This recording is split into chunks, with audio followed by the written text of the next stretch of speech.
A Shocking Accident by Graham Greene. Jerome was called into his housemaster's room in the break between second and the third class on Tuesday morning. He had no fear of trouble, for he was a warden, the name that the proprietor and headmaster of a rather expensive preparatory school had chosen to give to approved reliable boys in the lower forms. From a warden one became a guardian, and finally before leaving it was hoped for Marlborough or Rugby, a crusader. The housemaster, Mr. Wordsworth, sat behind his desk with an appearance of perplexity and apprehension. Jerome had the odd impression when he entered that he was a cause of fear. Sit down, Jerome," Mr. Wordsworth said. "All going well with the trigonometry?" "Yes, sir."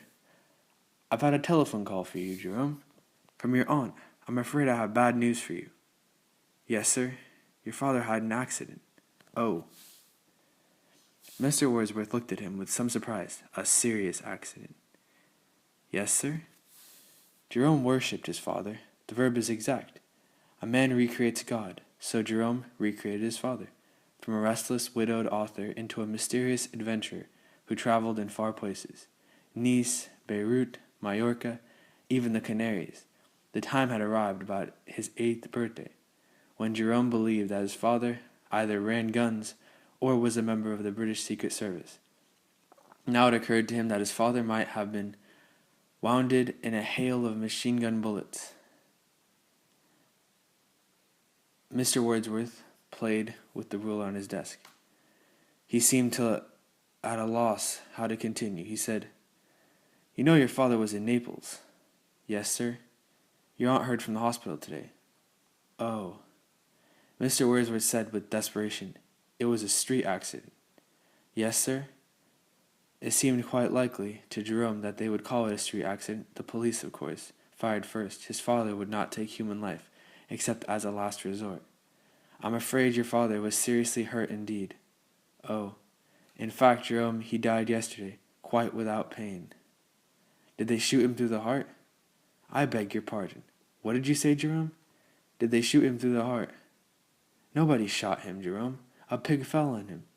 An inexplicable convulsion took place in the nerves of Mr. Wordsworth's face, and it really looked for a moment as though he were going to laugh. He closed his eyes, composed his features, and said rapidly, as though it were necessary to expel the story as rapidly as possible, "Your father was walking along a street in Naples when a pig fell on him.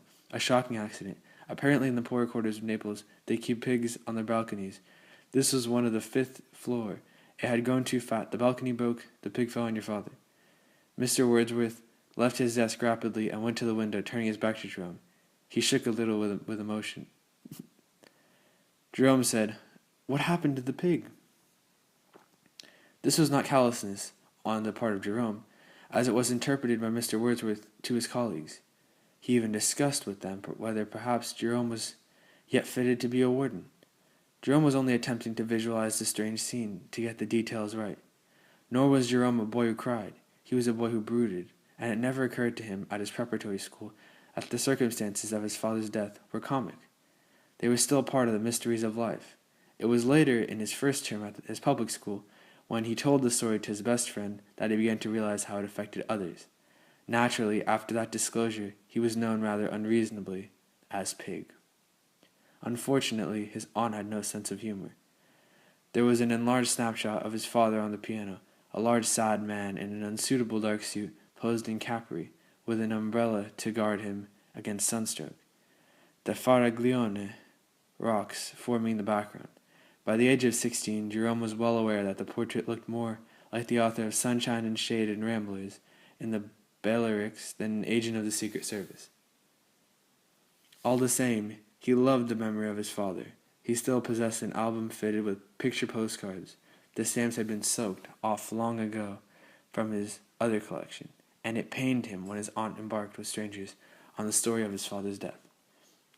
"A shocking accident," she would begin, and the stranger would compose his or her features into their correct shape for interest and commiseration.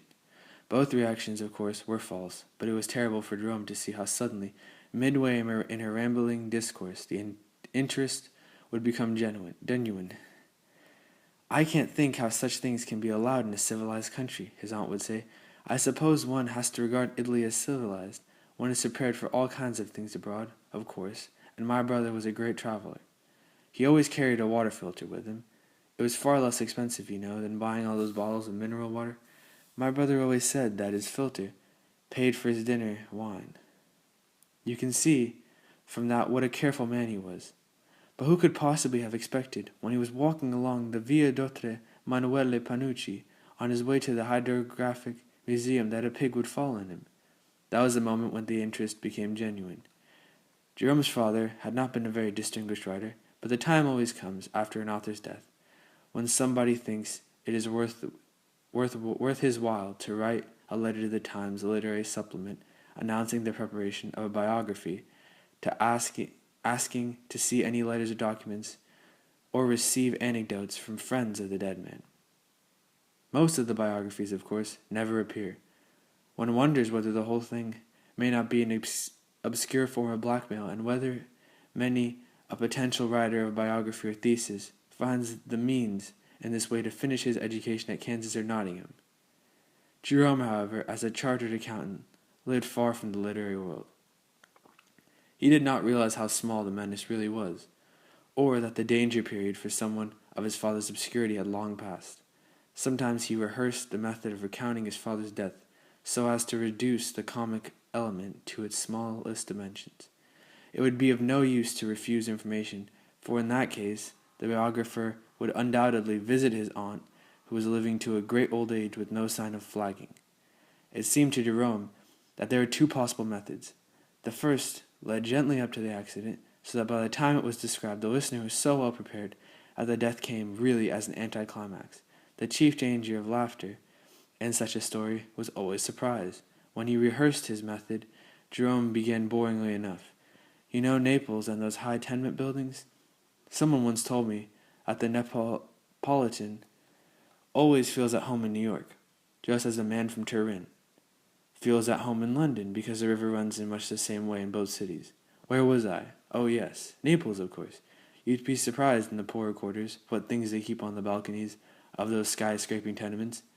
Not washing, or bedding, but things like livestock, chickens, or even pigs. Of course, the pigs get no exercise whatever, and fatten all the quicker. He could imagine how his hearer's eyes would be glazed by this time. I've no idea, have you, how a heavy pig can be? But these old buildings are all badly in need of repair. A balcony on the 5th floor gave way on one of those pigs. It struck the 3rd floor balcony on its way down, and sort of ricocheted onto the street. My father was on his way to the Hydrographic Museum when the pig hit him. Coming from that height and that angle, it broke his neck. This is really a masterly attempt to make an intrinsically interesting subject boring. The other method, rehearsed, was the virtue of brevity. My father was killed by a pig. Really? In India? No, in Italy. How interesting. I never realized there was pig sticking in Italy. Was your father keen on polo? And in course of time, neither too early nor too late, rather as though, in his capacity as a chartered accountant, Jerome had studied the statistics and taken the average. He became engaged to be married to a pleasant, fresh-faced girl of 25, whose father was a doctor in Pinner. Her name was Sally. Her favorite author was still Hugh Walpole, and she had adored babies ever since she had been given a doll at the age of 5, which moved its eyes and made water. This relationship was contented rather than exciting, as became the love affair of a chartered accountant. It would never have done if he had interfered with the figures. One thought worried Jerome, however. Now that within a year he might himself become a father, his love for the dead man increased. He realized what affection had gone into the picture postcards. He felt a longing to protect his memory, and uncertain whether this quiet love of his would survive if Sally were so insensitive as to laugh when she heard the story of his father's death. Inevitably, she would hear it when Jerome brought her to dinner with his aunt. Several times he tried to tell her himself, as she was naturally anxious to know all she could that concerned him. You were very small when your father died. Just 9. Poor little boy, she said. I was at school. They broke the news to me. Did you take it very hard? I can't remember. You never told me how it happened. It was very sudden, a street accident. You'll never drive fast, will you, Jemmy? She had begun to call him Jemmy. It was too late then to try the second method, the one he thought of as a pig-sticking one. They were going to marry quietly in the registry office and have their honeymoon at Torquay. He avoided taking her to his aunt until a week before the wedding, but then the night came, and he could not have told himself whether his apprehension was more for his father's memory or the security of his own love. The moment came all too soon. "Is that Jemmy's father?" Sally asked, picking up the portrait of the man with the umbrella. "Yes, dear. How did you guess?" "He has Jemmy's eyes and brow, hasn't he?" "Has Jerome lent you his books?" "No." "I'll give you a set for your wedding. He wrote so tenderly about his travels. My own favorite is Nooks and Crannies. He would have had a great future. It made that shocking accident all the worse." "Yes?" Jerome longed to leave the room and not see that loved face crinkle with irresistible amusement. "I had so many letters from his readers after the pig fell on him." She had never been so abrupt before, and then the miracle happened. Sally did not laugh. Sally sat with open eyes of horror while his aunt told her the story, and at the end, "How horrible," Sally said. "It makes you think, doesn't it, happening like that? Out of a clear sky?" Jerome's heart sang with joy.